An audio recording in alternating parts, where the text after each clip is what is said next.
about the plastic heating it, the very top portion. Yeah, so the first part of this process is to take the cast and build a check socket. That's what it's called? Yeah, Check? check socket or test socket, people call it. But it's our opportunity to kind of visually see what's going on. Obviously, we can see through it. We can heat and adjust it. And it's important to know that when you stand on a prosthesis, you don't just stand on the end of the leg.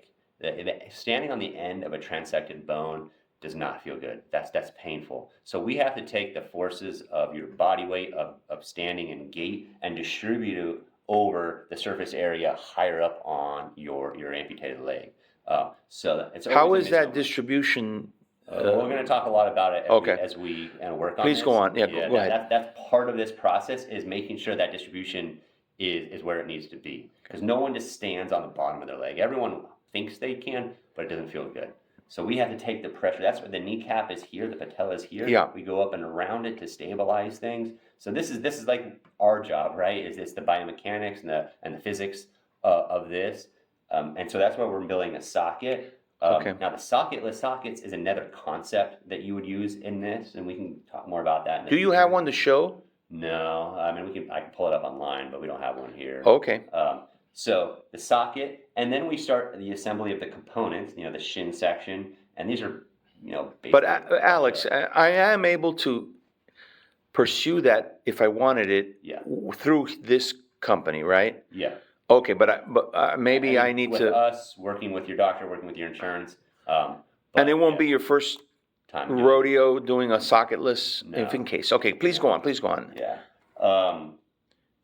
This is just like the prototype, right? Like I said, we'll start here and then we start attaching things. This is just temporarily glued on, cemented on, so that I can make it strong enough to at least get you to sit to stand and put weight on it, and I can see the alignment. Now, you're not going to go home and go walking on this. You're just going to be doing it here. So, the components, the foot, and like I said, this is all very modular. Like there's a bunch of screws. I can change the angle, the orientation, the alignment, we call it. So, from this is us learning about your body, your anatomy, your alignment. And then from here, when we say, all right, let's go to a carbon fiber socket, make it strong enough, light enough, waterproof enough to take home, that's when we make like these sockets. Right, this is what we call a final socket. These the carbon fibers. That's the black. This is like a skin tone. But again, it's the socket over the components so that I can continue to make changes. Referring to the black, just to use it as an illustration, the black one goes over the entire foot area? Yeah, the black one would go like over the foot area, like there. I mean, obviously this is two different people. This person has a really long limb. This person has a really short limb. Okay, got it. Yeah, I mean, the socket is what matches to the anatomy. Okay. And then, but there's a lot of different feet, right? Like as you talked about, probably this is an Ottobock foot. This is a College Park foot. This is a fill-hour. This is College Park. So these are feet that we buy that fit that patient's lifestyle, that patient's needs, and then we can make them waterproof, right? Okay. And so great. Prosthetics very modular. Someone might tell me, hey, because these are the mechanical, these are the important pieces, but if you wanted this to, say, take the shape of a leg, we can cover all this with foams or different materials to give it the appearance of a natural leg shape. Okay. But that's done at the very end. Okay. That's because that's more of a protective cover. Is that cosmetic or also covered by insurance? Well, we don't use the word cosmetic, just like we don't use the word like shower legs with prosthetic or insurances, because they don't want to pay for those type of things. They don't pay for cosmetics or waterproof or the running stuff. They pay for return to work, return to ADLs, return to functional like member of society, basically the terms. So we use the term protective. That's good. It's a protective device. But will it be covered? Yeah, it'll be covered. Oh wow. Okay, great.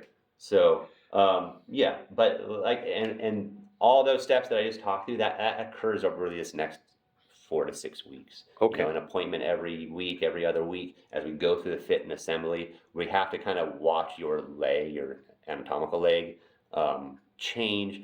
And I don't know if you saw in your measurements, you're bigger at like the middle section, right? You're at 37 centimeters when you're smaller at the top. Now I could, but I don't want to make anything that's big here and stay big here, and I can't go tight here because then you won't be able to get it on.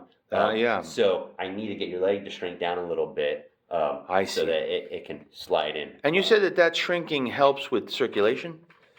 Yeah, all the above, yeah. And it's not until we can get you, standing okay. on this and shifting weight to it that the circulation is really gonna start firing through Okay, that limb. okay.